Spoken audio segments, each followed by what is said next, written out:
So I want to do a video of resource guarding, and I'm going to add some clips from two recent dogs I've had to work with. I want people to understand what resource guarding is because it does seem like it's on the rise, and a lot of misinformation out there is actually going to make the resource guarding worse. Reason why resource guarding is on the rise, I have no clue. My theories are that some of the dogs, the gene pool is getting smaller, and those dogs that are predisposed to wanting to resource guard, because that is an innate behavior for all dogs.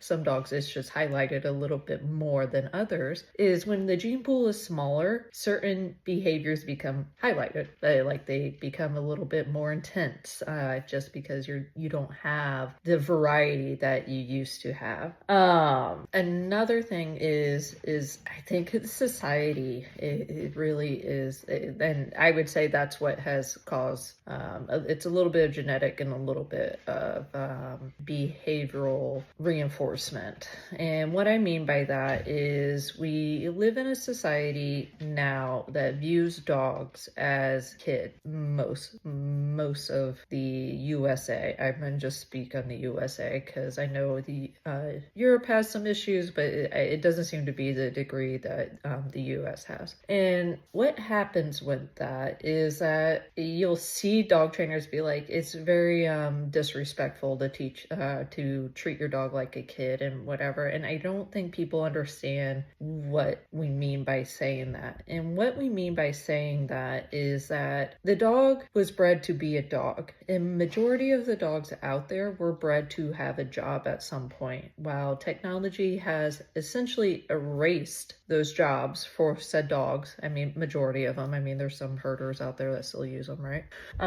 We now expect the dogs to be almost a human part of our family, and that's not who your dog is. And that's what trainers mean when we say you're disrespecting the dog, and when you treat it like a kid. Now, with that being said, I'm trying to word this that it would make sense. Part of the issue with this as well is, again, technology has made us more sedentary. Like, we're not as active as we used to be. I mean, that's why, like, anytime you want to lose weight, it's like automatically start walking 10,000 steps. Like, you'd be amazed how hard it is to hit 10,000 steps in this day and age, unless obviously your job requires you to be on your feet all day.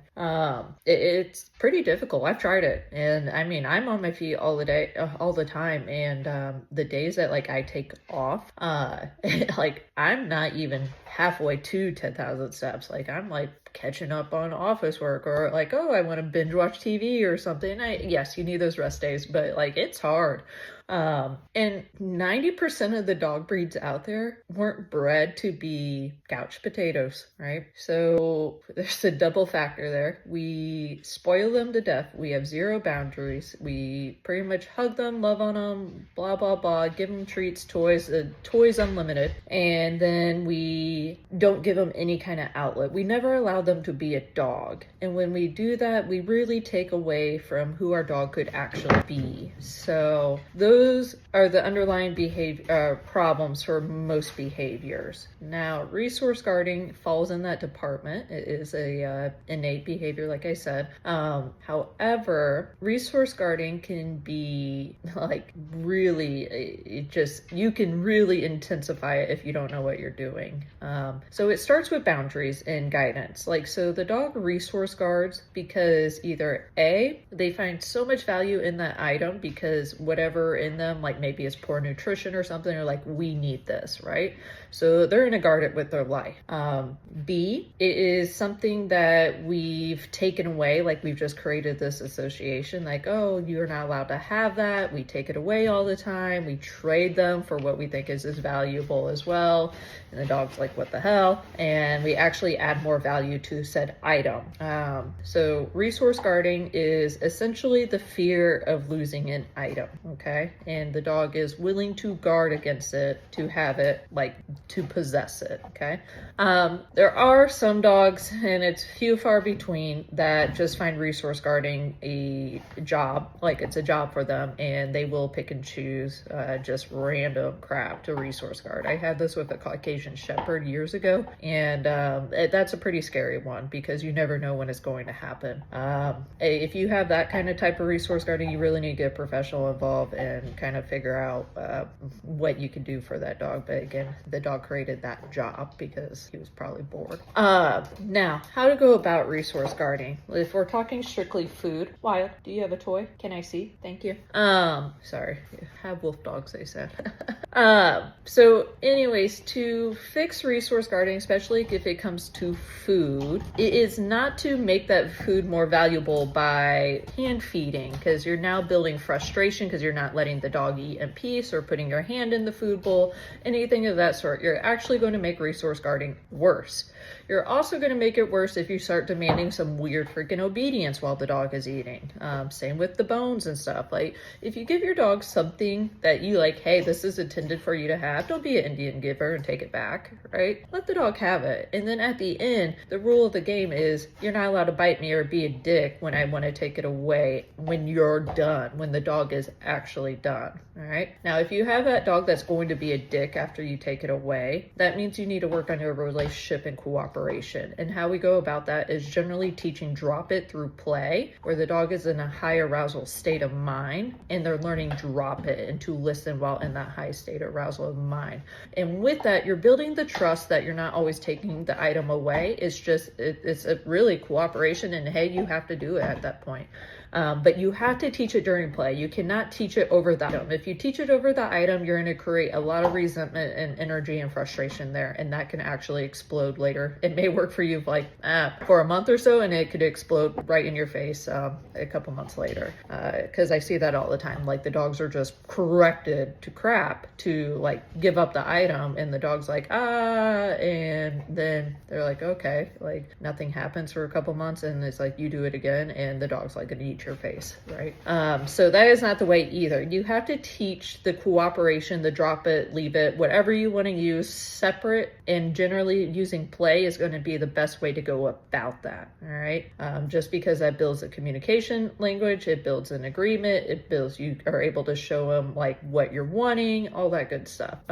That's the best place to tackle those dogs who like to be a little bit of a dick. Now, dogs that are feeling like I need this resource to survive, aka food.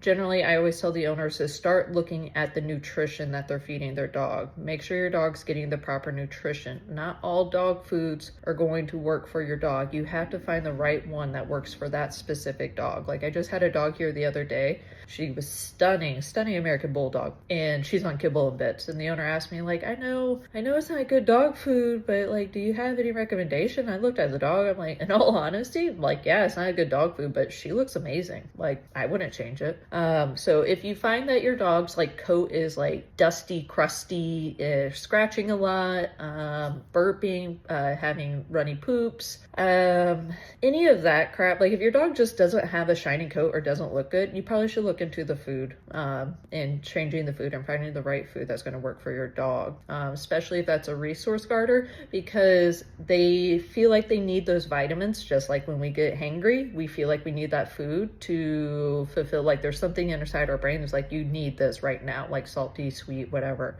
It's the same for your dog. So no crap, they're gonna just try to tell you to back off the best way they can.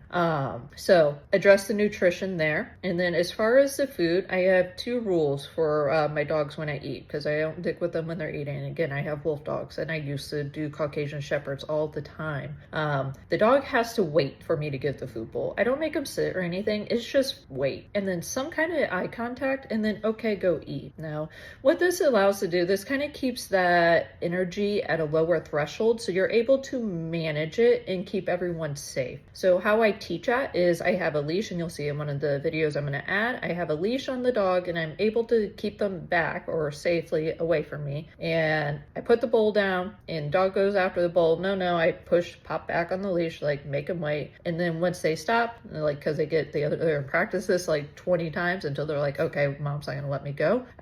They look at me, I say, okay, and then I back off. I give them space. I let the dog eat. Let the dog eat in peace. All right. When they're done, dog's completely done, I go in. The leash is still on the dog. I didn't take the leash off or anything. I have the leash in my hand. I grab the bowl and we leave, right? Or the dog can stay in the kennel, whatever you want to do. And with that, I had two expectations there, and it's very clear for my dog, right? A, don't be demanding or being weird or aggressive when I'm giving you the bowl, right? Or if the food bowl's in your like area. Like, I'm not gonna mess with you if you don't mess with me, all right? Second thing is, I'm able to take the food bowl out when you're done. Like, there's no saving a couple pieces of resource guard after. I've had a lot of those, right? No, that's not a thing. Like, when you're done and you walk away from the bowl, the rule is you're not allowed to go back after me. I'm allowed to grab that bowl and pull it, okay? So it's very simple. It's an agreement dogs understand. It's an agreement that's easy for you to follow. Once my dog is clear on weight, obviously you don't need the leash anymore, and it's just a thing of habit, okay? Yeah, I think that's kind of covering most of the resource guarding like things. Like, stop the hand feeding. If people tell you to hand feed a resource guarding dog, you're really just building frustration because you're withholding the valuable thing. If it's a bone, ball, something that your dog resource guards, you have to teach the cooperation via play. What's another one? Space. Dogs resource guard space. That is due to lack of boundaries such as not respecting your space, and the dog feels like they have to control what you do because you obviously are not capable of making such choices. So you have to flip that relationship. If you have a dog that resource guards space, I recommend a trainer again, just because space can be a tricky one due to sometimes it's the dog bed, sometimes it's the couch, sometimes it's just being around another person or another animal. So those can be a tricky one, but generally that starts with relationship and not spoiling the living shit out of our dogs. Yeah, so what I'm gonna do, I know this is a long video, I'll try to edit it down as much as I can, but I am going to add clips of resource guarding here at the end. I will show you a couple dogs actually being nasty. I'll show you the final steps with one of the dogs that we were taking. Yeah, now dogs that are severe resource guard, like if your dog's going to tear you up for messing with their stuff, again, you need a trainer. And notice with one of these dogs, I have zero relationship with this dog. It was at a rescue, and a lot of trainers said the dog needed to be euthanized, so the rescue reached out to me to see if I could do an eval. So I went out and did an eval, and notice the protection gear I'm wearing. I'm wearing bite gloves, I'm wearing bite pants, right? And notice kind of the behavior I do in there as well. So if you feel like your dog's going to tear you a new one over resource guarding, obviously get with a professional that can actually engage and walk you through those steps. Yeah, I think that's it. Yeah. Enjoy your ice. I know we got plenty of young blood left in them. I'm pretty naive for the pink.